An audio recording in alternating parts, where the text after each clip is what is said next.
For what feels like the first time in forever, Dolphins fans can finally exhale because we've actually got positive injury updates coming out of training camp.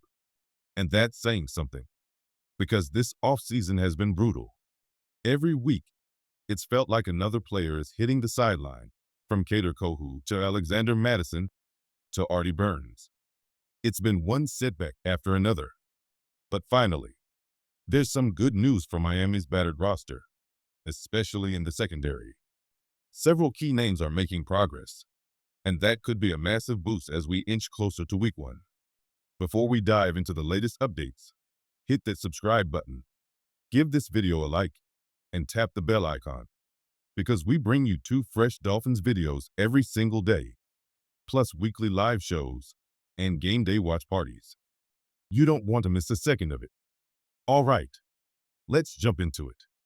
We're looking at 5 Dolphins players in particular today. Cam Smith, Dante Trader Jr., Elijah Campbell, Darren Waller, yes, he's now part of Miami's plans, Liam Eichenberg. And we start with Cam Smith, the talented cornerback taken in the 2nd round of the 2023 NFL Draft.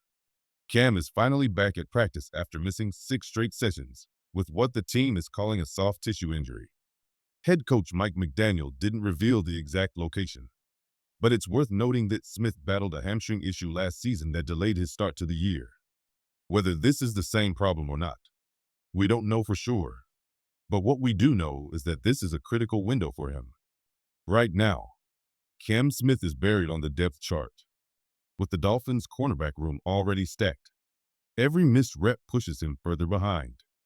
Getting back on the field this week is huge, not just for his development, but for proving to the coaches that he can be trusted in a rotation when the regular season kicks off. Cam Smith's make or break moment.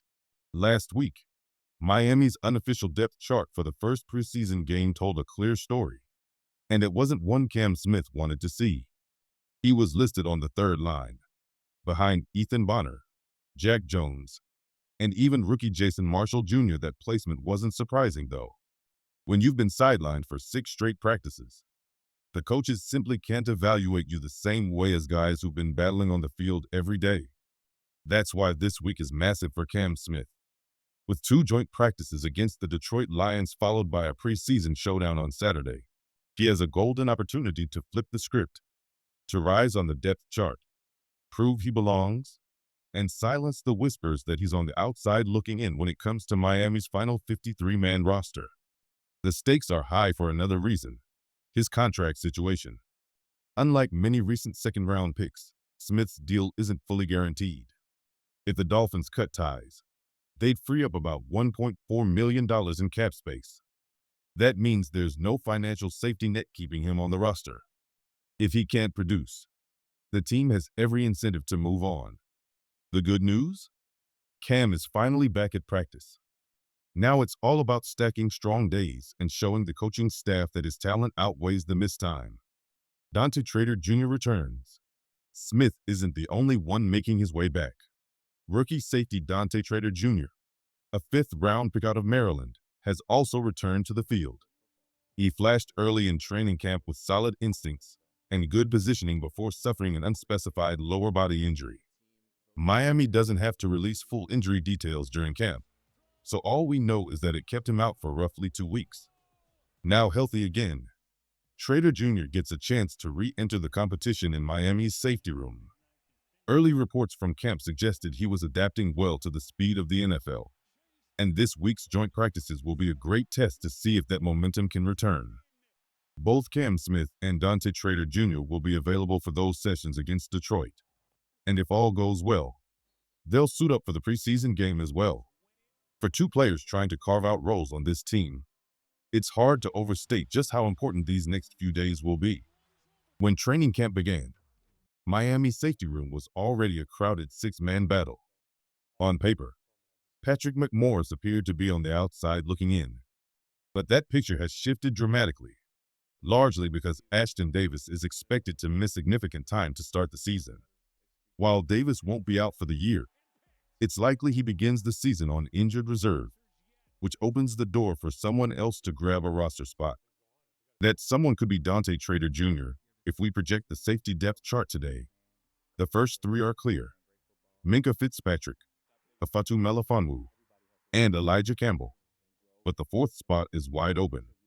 Trader Jr. and McMorris are both in the mix, with McMorris flashing in the preseason against the Bears by grabbing an interception, though credit goes to Ethan Bonner, whose tight coverage tipped the ball right into McMorris's hands.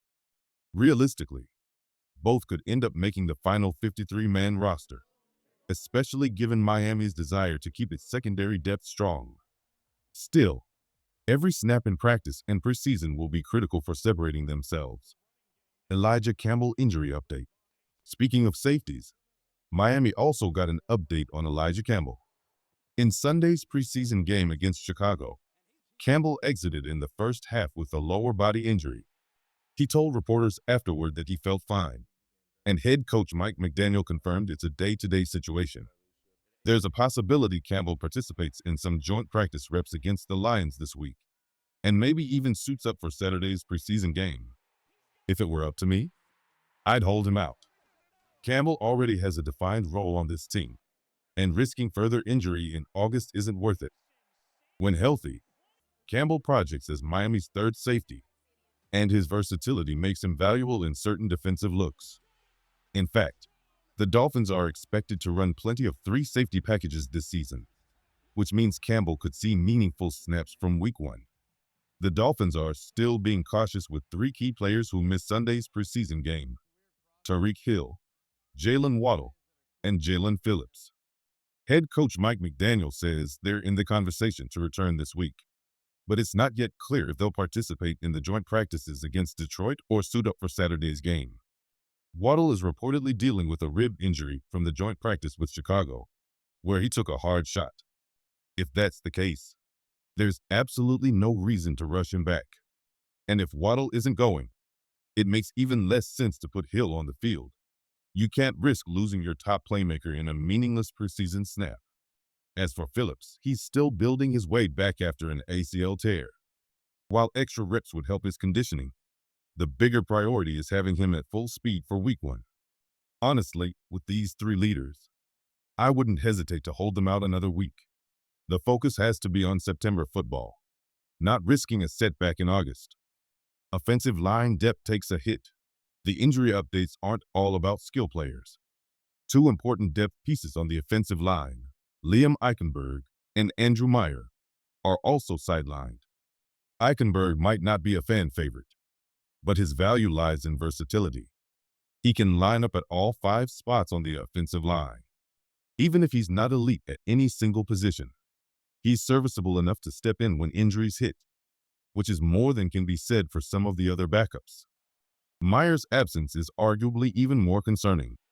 Before his injury, he was performing at a high level in camp and was making a strong case as one of Miami's most reliable linemen. Unfortunately, McDaniel's comments suggested neither player will be back anytime soon. And reading between the lines, it's likely neither's ready for week 1. That leaves the Dolphins thin on the interior, which is something to keep a close eye on as roster cutdowns approach.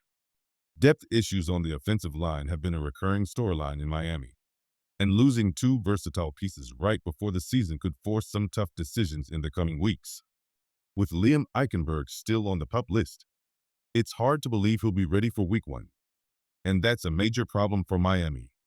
The truth is, if the starting 5 stays healthy, this could be one of the better offensive lines in the league, balanced, physical, and capable of protecting Tua while opening lanes for the run game. But the moment you look behind that starting unit, things get ugly fast. Eichenberg and Andrew Meyer are already sidelined. Beyond them, the backups are a mixed bag at best, and a liability at worst. Daniel Brunskill has been inconsistent. Alex Borum has struggled. Kean Smith and Jackson Carman have simply not looked like NFL-caliber players. Jalen McKenzie hasn't shown enough to deserve a roster spot, and Jermaine Ifedi was flat-out overmatched against the Bears. That's not just nitpicking. That's a legitimate roster concern. If any one of Miami's starting linemen misses significant time, the drop-off in performance could be immediate and severe. This unit could go from a strength to a glaring weakness overnight. The preseason numbers from Pro Football Focus don't offer much comfort either. After Week 1, Miami's O-line graded dead last in run blocking and ranked 30th in pass protection. That's not the profile of a championship-caliber depth group. The starters may be solid, but the lack of quality reinforcements is a gamble that could come back to haunt this team. If Miami wants to keep Tua upright and the offense humming, improving that second wave of linemen needs to be a priority, and soon. Starters shine. Depth falters. To be clear, none of this is an indictment on Miami's starting offensive line. In fact, during the first quarter against Chicago, when most of the starters were on the field, they were flat-out dominant. At one point, the live grading system even had Miami ranked as the top offensive line in the preseason after that opening quarter. But the drop-off was immediate. As soon as the backups took over in the second, third, and fourth quarters, the performance cratered. That's where the ugly grades and blown protections came from. And it's exactly why the depth situation is so concerning. The starters can be excellent, but they have to stay healthy. One injury, and the protection for Tua could fall apart in a hurry. The Darren Waller question mark. Now, shifting to another concern, Darren Waller will miss yet another week. Head coach Mike McDaniel had hinted late last week that Waller might finally be activated off the PUP list and get his first practice reps as a Dolphin. But that's not happening.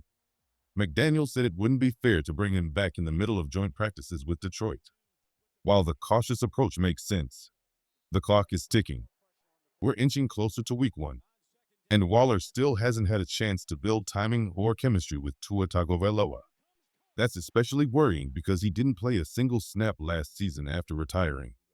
And yet he's currently listed as Miami's #1 tight end on the unofficial depth chart.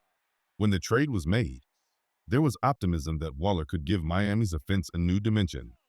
But without practice reps or preseason snaps, the question becomes, will he be ready to deliver when the regular season starts? Right now, that's far from certain. When Miami traded for Darren Waller, there was genuine intrigue.